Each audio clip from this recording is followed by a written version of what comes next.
WBTV, on your side. WBTV News starts right now with breaking news. And we're following breaking news out of Charleston, South Carolina. A press conference just started moments ago talking about the shooting at the historic church in Charleston where 9 people were killed. Let's listen in. And we need the public's assistance to identify him as quickly as possible. We've got copies of this flyer for you, and we're also going to be emailing it to you electronically. And as we said, please help us get this out as quickly as possible. The investigation is ongoing. We will be back here at 7 o'clock to provide more details about the investigation. At this time, we just wanted to get this out as quickly as we could and ask you to help us to get this out broadly so we can identify this individual and arrest him before he hurts someone else, either in the city or somewhere else in the general area. So if you have any specific questions about the suspect that we're looking for, I'll be happy to answer those at this time. Yes.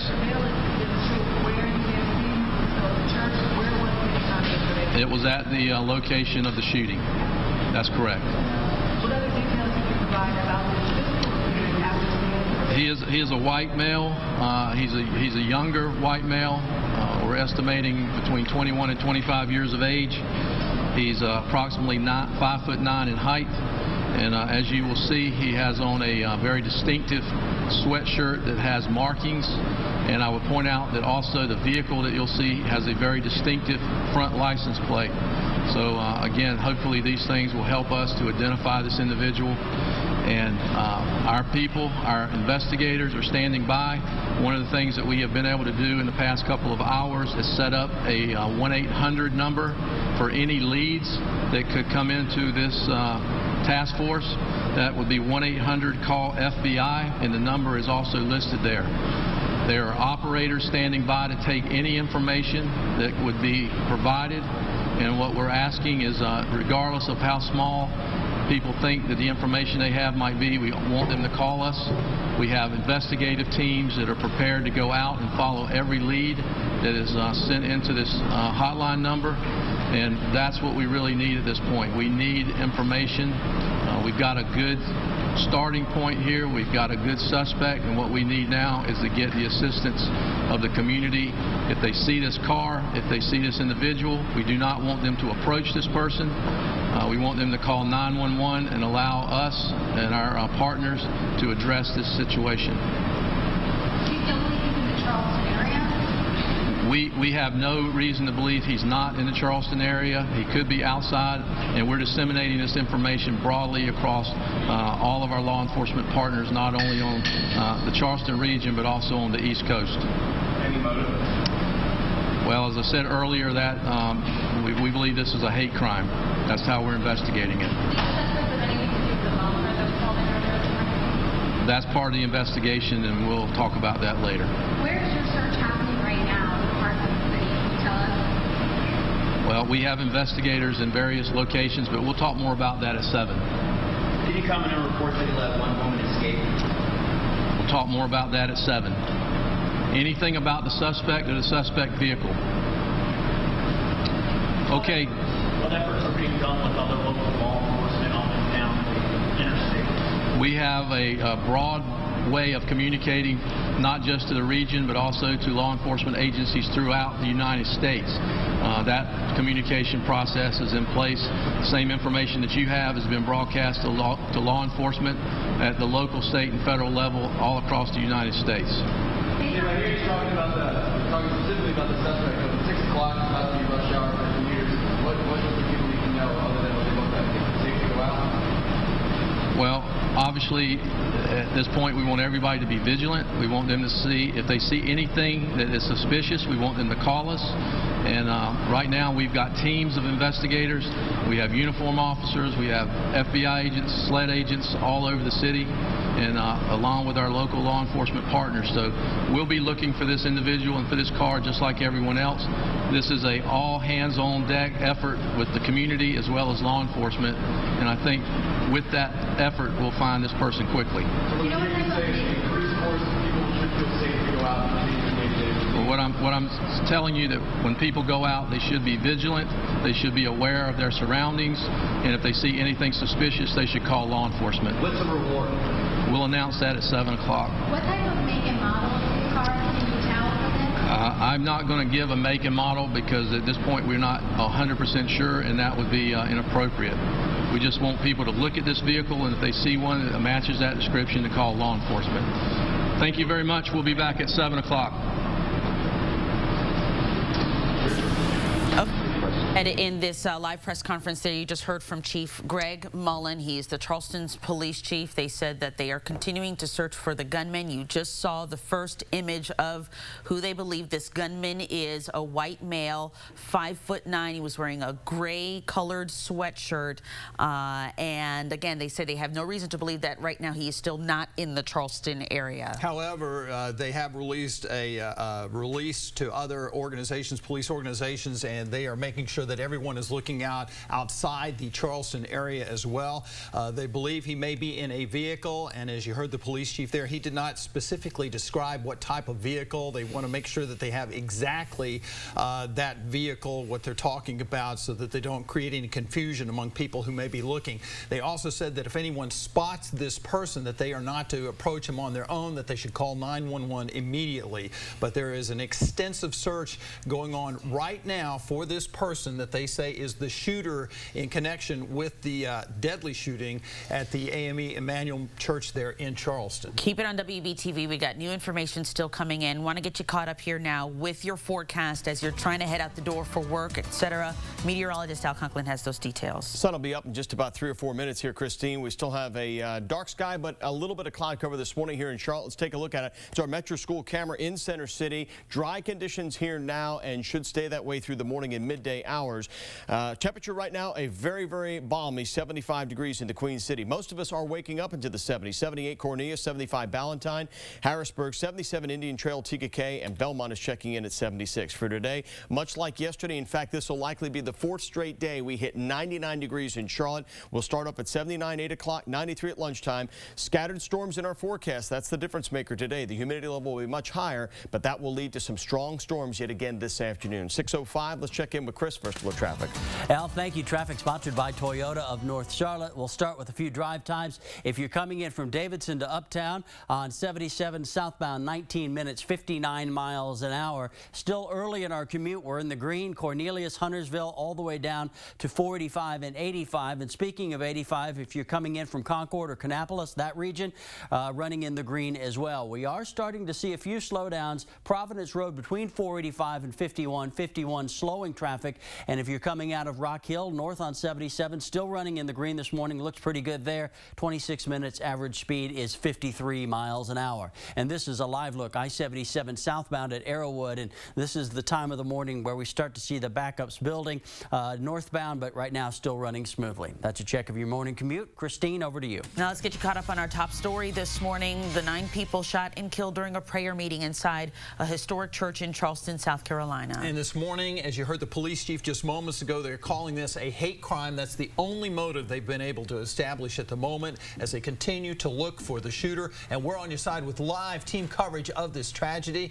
Kristen Miranda has reaction in the Alert Center. And we begin now with Ashton Pelham, who is in Charleston at this hour, live on scene, just a block away from that church. What are investigators telling you there at the scene there now, Ashton? Hey, good morning, Christine. Investigators are saying there are some survivors of this shooting. They just haven't named how many yet. You can take a look behind me. There's still very much an active scene. Over the block is where the church is. They moved the media a block away just for our safety and for the investigation, and they're still out here right now. Now, overnight, people gathered here in the streets of Charleston praying and just wishing for the best as police search for that gunman. Now, let's take it to some video that we got when we got here after that shooting happened. The police chief is calling this, again, a hate crime. He says at least 9 people are dead, 8 were killed at the scene, and another person died in the hospital. This all unfolded at Emmanuel AME Church in downtown Charleston, one of the oldest black churches in the nation. The church is led by Reverend Clementa Pinckney. He's a Democratic member of the state Senate who officials now confirm was killed in that shooting. So far, authorities haven't released the other victims' identities. Now, we learned from one of our Raycom affiliates that family members of the pastor tell us that the gun gunman actually sat through the whole Bible study before the shooting happened. You tell people to go to work, do right, go to church. These people were in church. They were in church. It is senseless, and it is unfathomable that somebody in today's society would walk into a church when people are having a prayer meeting and take their lives.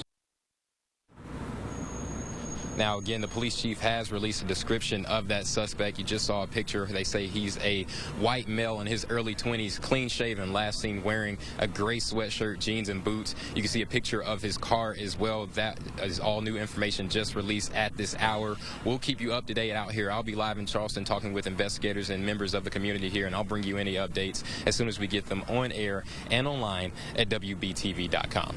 Reporting live in downtown Charleston, South Carolina, Ashton Pelham, WBTV, on your side. All right, and the reaction is pouring in on this deadly shooting. It's been very swift. Yeah, and South Carolina Governor Nikki Haley releasing a statement which says, in part, while we do not yet know all of the details, we do know that we'll never understand what motivates anyone to enter one of our places of worship and take the life of another. Please join us in lifting up the victims and their families with our love and prayers. For more reaction, let's go to Kristen Miranda now in the Alert Center. Kristen, what are you seeing? Well, the NAACP did release a statement just a short time ago on this shooting. I wanted to go ahead and bring you that information. This is the official statement right here that they tweeted just a little bit ago, and it is a long statement from Cornell William Brooks, the NAACP president and CEO. I just wanted to pull a section of that out here from this middle part. It says, our heartfelt prayers and soul-deep condolences go out to the families and community of the victims at Charleston's historic Emmanuel AME Church. There is no greater coward than a criminal who enters a house of God and slaughters innocent people engaged in the study of Scripture. That is part of that statement from the NAACP this morning. We are hearing reaction from all over the country, and I will continue to bring you some of that reaction here from the Alert Center. Back to you. Kristen, thank you. Be sure to stay with WBTV throughout this morning and the rest of the day. We're going to have continuing live team coverage, including an interview with a former North Carolina state senator who used to attend the church in Charleston. That's coming up in about 10 minutes. Make sure to download the WBTV mobile app for Apple or Android. We can give you breaking news developments that way to your cell phone. We'll be back right after this break. It's now 13 minutes after 6. We want to go right over to Kristen Miranda. She's in the Alert Center with more on this Charleston shooting. Yeah, John and Christine, I just think we cannot show you this picture enough, so I want you to go ahead and take a closer look. This is the suspect, described as a younger white male, about 5'9", slender build. This is the guy that police in Charleston are looking for. I believe they said they don't have any reason to believe that he has left the Charleston area, but this picture was taken as he entered the church last night, around 8 o'clock last night, and started shooting at the church members, according to Charleston police. Then he was seen leaving the church in this vehicle that you see at the bottom of the screen here. I know, Christine, John, you have tweeted this picture. I have tweeted this picture. So many folks have tweeted this picture. So Charleston police seem to be pretty confident that they're going to be able to find this guy throughout the morning in the next about 45 minutes or so. We're going to talk a little bit more about the history of the church. We're also going to talk about the one victim that we have been able to confirm the identity of, the pastor of that church, also a state senator. We'll talk a little bit about him. You need to know about him, and we'll continue to learn more about the rest of the victims of this church shooting. It's 6:15. We'll be right back after this. Welcome back. If you are just waking up, big developments happening out of Charleston, South Carolina this morning. Police have just released a photo of who they believe the shooter is, who opened fire inside Emmanuel AME Church in Charleston, South Carolina. You're looking at an image of that suspect. This is as he walked into the church last night, captured on surveillance. Police are calling this a hate crime. This gunman is described as a white male, 5'9". He was wearing a gray sweatshirt, as you see there, and they are looking for him not only in the Charleston area, but they are turning stones outside of the area as well. This suspect remains on the run. We will continue to follow this and bring you the latest updates as we get them. All right, 16 minutes after 6 o'clock, warm start to the morning, as you might expect, because it's been very hot lately. And here we go again. Did it surprise you that Medic was getting all those 911 calls? Not at all. Heat-related? Not at all. Not when we're up near 100 degrees. Yeah. Again, what we've talked about here over the last couple of days is that when we're at 90, it's one thing. When we get close to 100, it just is every degree up. And this is likely to be the 4th straight day of 99 degrees here in Charlotte. Let's get you out there and show you. Now, 90 Thursday and Friday, but since then, it's been all straight uphill. And that's about when all those calls started coming into Medic. So whatever you've been doing to keep cool this week, continue to do it for the foreseeable future.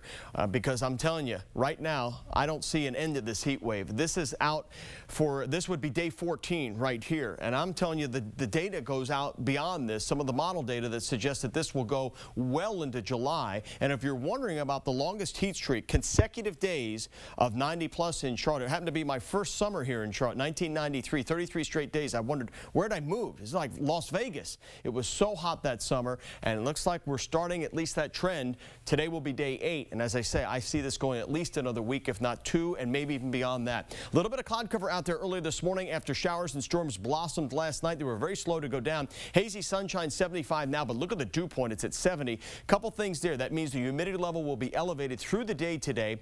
That does a couple of things. It means that the heat index comes into play. Probably feels like 105 for at least an hour or two this afternoon, but it also means that we have a better opportunity for showers and storms blossoming this afternoon. I think they start in the mountains first. Late this morning and early this afternoon, about a 40% chance up across the high country, scattered storms. Then they work themselves eastward. So here we are this morning. Let's go in towards lunchtime. You see the showers trying to develop in the mountains, and then late this afternoon, we get these moving into the foothills and Piedmont and even into the sand hills. So it could be a fairly active afternoon, much like we had yesterday with showers and storms blossoming. We're at 75 in Charlotte as we speak. Outlying areas are also in the 70s. 75 Ballantyne, 76 up around Belmont. For today, we'll look for lots of sunshine before those storms develop, and a high temperature of 99 degrees. If you are heading out, keep in mind this will be another record-tying day here in Charlotte. The normal high is 87, and I don't see us being anywhere near that anytime soon. Big ridge of high pressure is going to hold sway here for a while, keeping most of the rain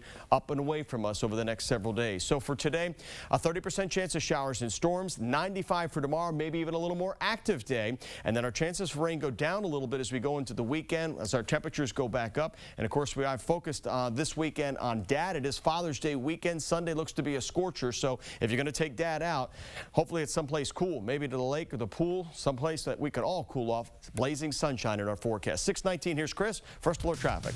Al, thank you. First Alert Traffic, sponsored by Toyota of North Charlotte. We are tracking at least one accident this morning. This is North Sharon Amity at Central Avenue. If that's part of your morning commute, keep that in mind. Also seeing a few slowdowns along Independence Boulevard. Providence Road, Highway 51 down to the south. Yeah, we've got a bit of slow-moving traffic there. 45 looks okay.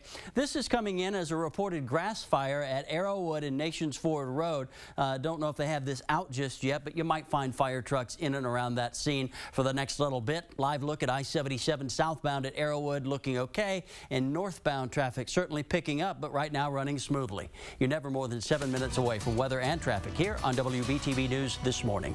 It's now 20 after 6, and we have new details on this breaking news we've been following for you all morning long. We're getting reaction from a former North Carolina state senator about the deadly shooting in Charleston.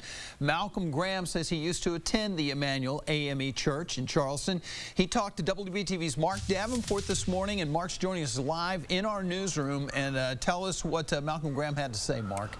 John, I just got off the phone with him, and he told me that Mother Emmanuel AME Church is his home church. He grew up there in Charleston, went to Sunday school at Emmanuel AME, and his family still goes to that church, and that's why he's worried this morning. And he is currently driving down to Charleston because police have confirmed to him that his sister was inside the church at the time of the shooting last night. He told me he hasn't been able to reach her this morning, but he's holding on to his faith. He also told me over the phone this morning that Charleston is a small town, but a strong town, and he says the church members and the community will band together even in the shadow of this tragedy. Our hearts go out to the Graham family. We hope they receive good news this morning, and we are going to continue to follow this story out of Charleston all morning here in the newsroom. We'll be back on WBTV News This Morning in just a minute.